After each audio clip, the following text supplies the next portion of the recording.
This right here is a scale 118 Maisto Ford Mustang GT Convertible. It's a 2010 car in red, and I'm going to get through some details here, just to give you an idea of how good this model is, and as well as its flaws, which it does have actually quite a bit. So, let's get started here. Everything does open, including the other door. These don't stay up very well. Wheels turn with the steering wheel, and it features full suspension. We're all pretty good then. Now if we start on the exterior details, paint job is pretty good, as most Maistos are, but this is plastic. A lot of their convertibles for some reason have a plastic windscreen. It doesn't look bad, and that would not stop me from buying it, but it is worthy to note. These mirrors aren't too strong, but they're not going to come off unless you give it to a toddler.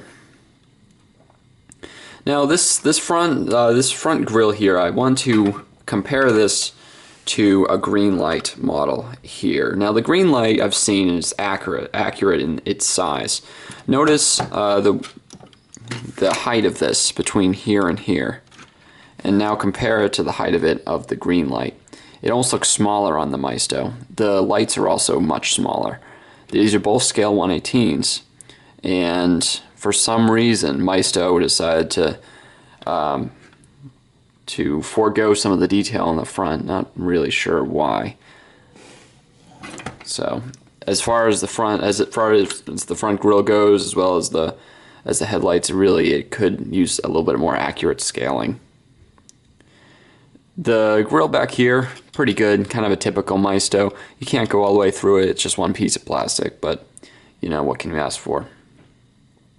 These front fog lights, same thing. When we compare it to this, those are pretty much full circles.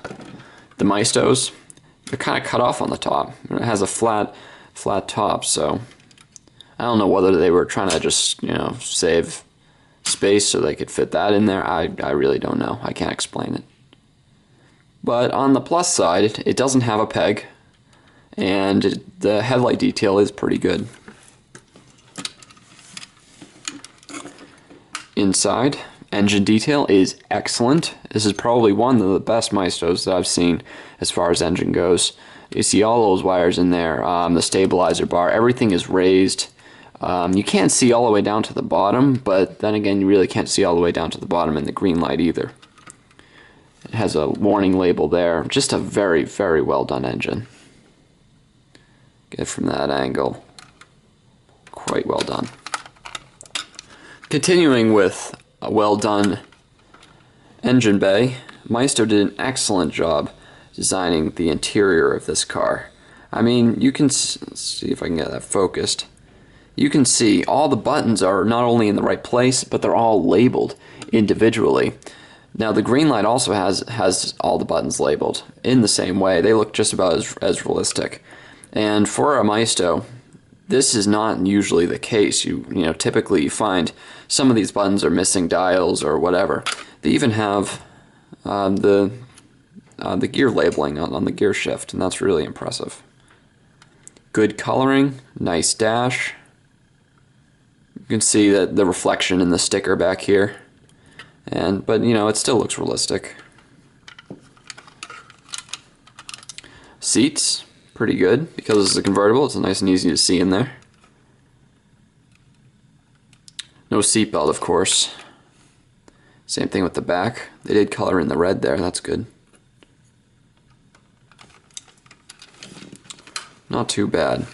And even with the mesh top that you see here, this of course doesn't move. It's not with the model, but it has a very nice mesh looking texture to it. Back here, this license plate is will not come with the car. That's a custom. You see that does have two pegs in the back. The Greenlight does not. Still, it looks pretty good overall.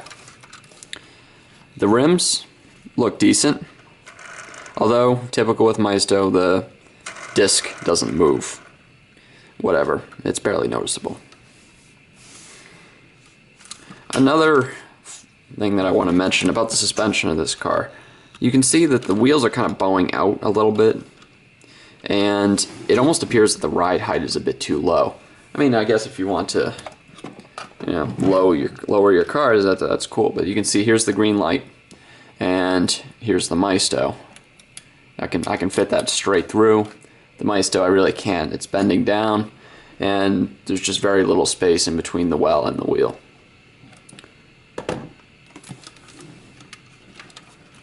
Underneath, one big plastic piece, as usual, not matching colors. For some reason the transmission is also in a chrome color, the same as the exhaust. One thing I do want to mention, it actually has a little Ford logo right there. It's very, very rarely seen that on the bottom of the car. The differential is raised from the bottom, but everything else is just, it's all plastic. I mean, it's not too bad. I've seen worse, but whatever.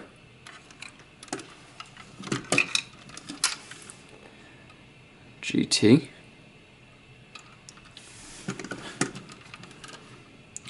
So that's this model in review. If you have any questions, just leave them in the comments section below, and I'll hopefully get to them.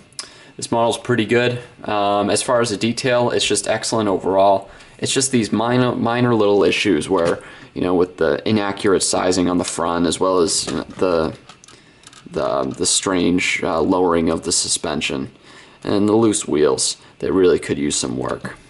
But other than that, I would recommend this model. Although, if you can find a Greenlight, I would recommend this over it. It's $45 more, or it's about $25 more, double the price, but it's absolutely worth it. Excellent car. I did a review of that earlier, and I'll put a link. I'll put a link right there. So that's all. Thanks for watching.